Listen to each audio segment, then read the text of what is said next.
Assalamualaikum warahmatullahi wabarakatuh.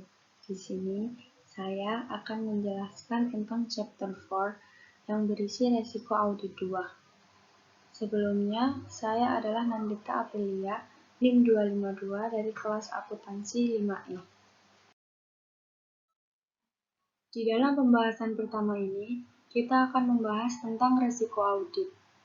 Resiko audit itu sendiri adalah resiko bahwa auditor menyatakan opini audit yang tidak tepat ketika laporan keuangan salah saji secara material, di mana artinya adalah seorang auditor melaporkan bahwa seluruh pendapatnya laporan keuangan benar dan wajar jika terdapat kesalahan atau kecurangan yang signifikan. Namun, meski begitu, tidak mungkin untuk menghilangkan resiko audit. Auditor akan berusaha untuk menguranginya ke tingkat rendah yang dapat diterima. Di dalam subbab ini, kita akan membahas satu hal yang dimana adalah resiko audit dalam bentuk model dan komponen. Resiko audit adalah fungsi dari resiko salah saji material dan resiko deteksi. Namun, resiko salah saji material ini ada di tingkat laporan keuangan dan di tingkat asersi. Pada tingkat laporan keuangan, resiko salah saji material ini mengacu pada resiko yang mempengaruhi laporan secara keseluruhan. Misalnya, jika klien membeli sistem komputer baru dan tidak melatih staf secara memadai, maka terdapat resiko kesalahan saat mencatat transaksi yang digunakan untuk menyiapkan laporan keuangan.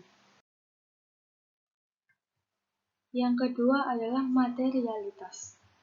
Materialitas digunakan untuk memandu pengujian audit dan menilai validitas informasi yang terdapat dalam laporan keuangan dan catatan atas laporan. Informasi ini dianggap material jika berdampak pada proses pengambilan keputusan pengguna laporan keuangan. Di sini kita akan membahas dua hal. Yang pertama, materialitas kualitatif dan kuantitatif, dan yang kedua adalah mengatur materialitas. Untuk materialitas kualitatif dan kuantitatif itu sendiri, informasi yang dapat dianggap material karena sifat dan atau besarnya suatu barang. Nah, untuk faktor materialitas kualitatif, sebagai contohnya adalah suatu kecurangan pada dasarnya dianggap signifikan dan ketika pengungkapannya diinvestigasi lebih lanjut oleh auditor. Pengungkapan dan catatan atas laporan keuangan diperiksa oleh auditor untuk memastikan bahwa mereka secara akurat mencerminkan pemahaman auditor tentang klien mereka. Sedangkan faktor materialitas kuantitatif, yaitu informasi, dianggap material secara kuantitatif jika melebihi penilaian materialitas awal auditor. Auditor menggunakan pertimbangan profesional untuk sampai pada sosok materialitas perencanaan yang tepat untuk setiap klien. Dan yang kedua adalah mengatur materialitas. Saat menetapkan materialitas, auditor akan menggunakan pertimbangan profesional dan pengetahuan rinci mereka tentang klien mereka, sambil tetap memperhatikan pengguna utama laporan keuangan. Untuk emiten, pengguna utama adalah pemegang saham. Untuk perusahaan tidak terdaftar, pengguna utama umumnya adalah pemilik atau pemberi pinjaman utama dana. Selanjutnya adalah strategi audit. Perencanaan audit atas laporan keuangan mensyaratkan auditor untuk menetapkan strategi audit secara keseluruhan yang menetapkan ruang lingkup, waktu, dan arah audit, serta memberikan dasar untuk mengembangkan rencana audit terperinci. Strategi audit ini bergantung pada penilaian resiko inherent dan pengendalian awal auditor, yaitu penilaian resiko kesalahan penyajian material secara keseluruhan. Selanjutnya adalah pendekatan klien untuk mengukur kinerja. Bagian dari proses yang digunakan ketika memperoleh pemahaman tentang klien melibatkan pembelajaran bagaimana klien mengukur kinerjanya sendiri. Di sini kita akan membahas dua hal. Yang pertama adalah profitabilitas.